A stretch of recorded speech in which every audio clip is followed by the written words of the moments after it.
Selamat pagi semuanya, perkenalkan saya Suryani Dewi. Saya dari Universitas Esa Unggul, Fakultas Ekonomi dan Bisnis jurusan Akuntansi. Di sini saya akan mempresentasikan mengenai audit fungsi produksi dan operasi. Slide pertama saya akan membahas pengertian dan prinsip umum audit fungsi produksi dan operasi.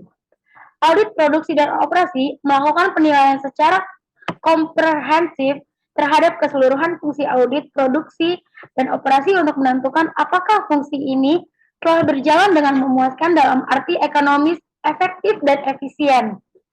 Audit dilakukan untuk keseluruhan proses produksi dan operasi, serta audit berperan melengkapi fungsi pengendalian dan kualitasnya.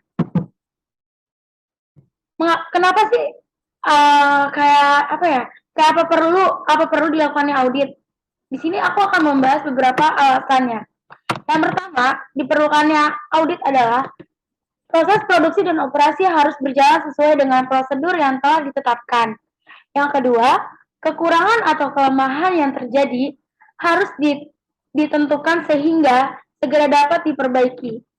Poin yang ketiga, konsistensi berjalannya proses harus diungkapkan. Yang keempat, pendekatan proaktif harus menjadi dasar dalam peningkatan proses. Yang kelima, berjalannya tindakan korektif harus mendapat dorongan dan dukungan dari berbagai pihak yang terkait. Slide selanjutnya, aku akan menjelaskan manfaat audit produksi dan operasi. Di sini ada beberapa poin. Poin yang pertama adalah dapat memberikan gambaran kepada pihak yang berkepentingan tentang ketaatan dan kemampuan fungsi produksi dan operasi dalam menerapkan kebijakan serta strategi yang telah ditetapkan. Yang kedua, dapat memberikan informasi tentang usaha-usaha perbaikan proses produksi dan operasi yang telah dilakukan perusahaan serta hambatan-hambatan yang dihadapi. Poin yang ketiga, dapat menentukan area permasalahan yang masih dihadapi dalam mencapai tujuan produksi dan operasi serta tujuan perusahaan secara keseluruhan. Dan poin yang keempat, dapat menilai kekuatan dan kelemahan strategi produksi dan operasi serta kebutuhan perbaikan dalam meningkatkan kontribusi fungsi terhadap pencapaian tujuan perusahaan. Jadi itu 4 poin manfaat audit produksi dan operasi. Selanjutnya di sini aku akan membahas beberapa tahapan dalam audit produksi dan operasi. Tahapan yang pertama adalah audit pendahuluan. Audit pendahuluan itu audit yang diawali dengan perkenalan antara pihak auditor dengan organisasi audit.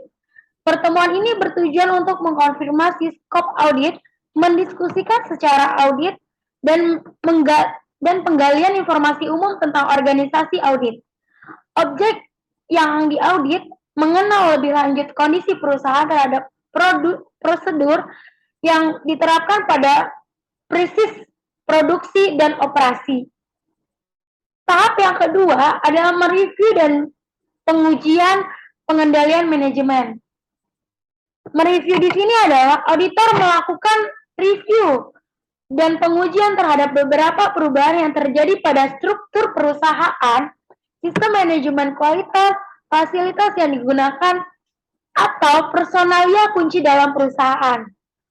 Sejak hasil audit terakhir, berdasarkan data yang diperoleh pada audit pendahuluan, auditor melakukan penilaian terhadap tujuan utama produksi dan operasi, serta variabel-variabel yang mempengaruhinya. Variabel-variabel ini meliputi berbagai kebijakan peraturan yang ditetapkan untuk setiap program aktivitas, praktek dokumentasi yang memadai ketersediaan sumber daya kebutuhan dalam menunjang pencapaian tujuannya. Tahap selanjutnya yaitu tahap audit lanjutan atau terperinci. Auditor melakukan audit yang lebih dalam dan pengembangan penemuan terhadap fasilitas, prosedur, catatan-catatan yang berkaitan dengan produksi dan operasi.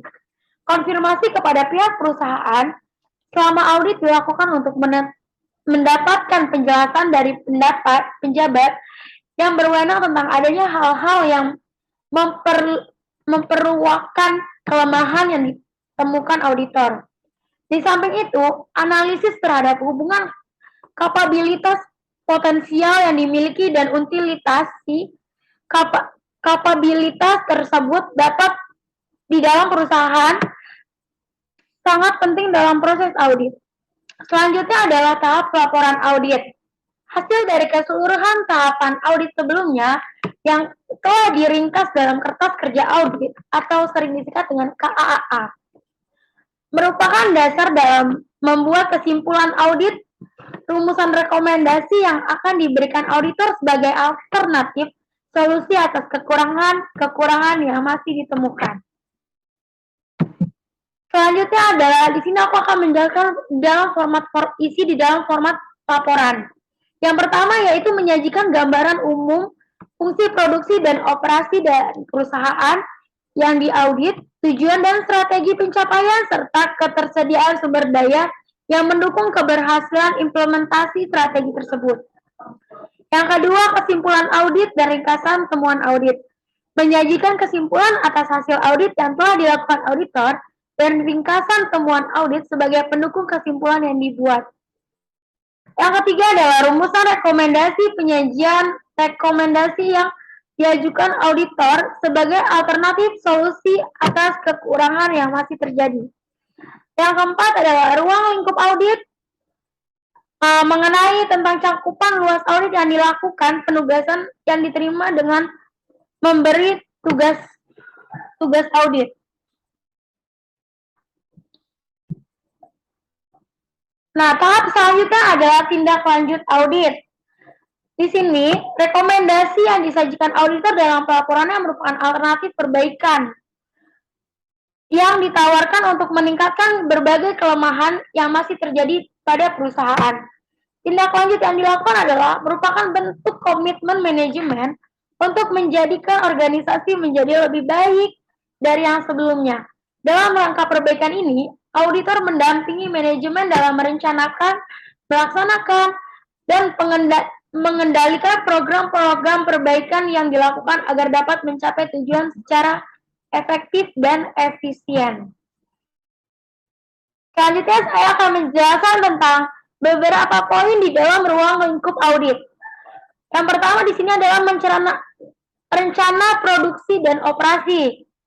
Apa sih rencana produksi dan operasi itu?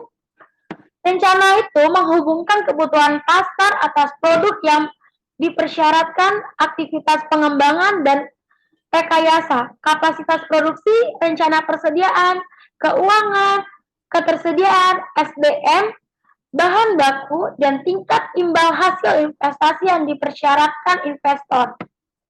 Yang selanjutnya adalah produktivitas dan peningkatan nilai tambah.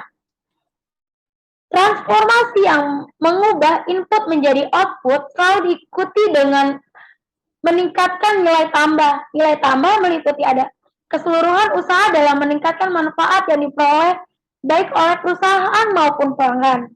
Penerapan teknologi mutakhir, metode produksi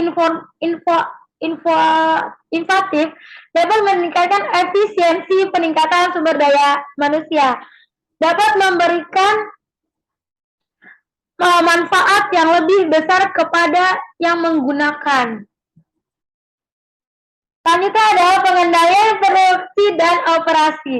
Pengendalian produksi dan operasi menyangkut pengamatan atas hubungan antara proses yang berjalan dengan standar atau kriteria operasi yang telah ditetapkan.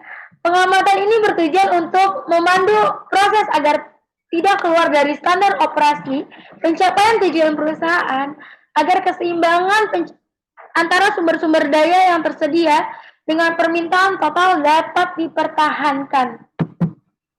Sekian presentasi dari saya, kurang lebihnya saya mohon maaf. Terima kasih atas waktunya dan atas kesempatannya. Semoga kita ke depannya bisa sama-sama lebih belajar lagi. Sebelumnya saya terima kasih kepada Bapak dosen saya dan kepada semua teman-teman saya.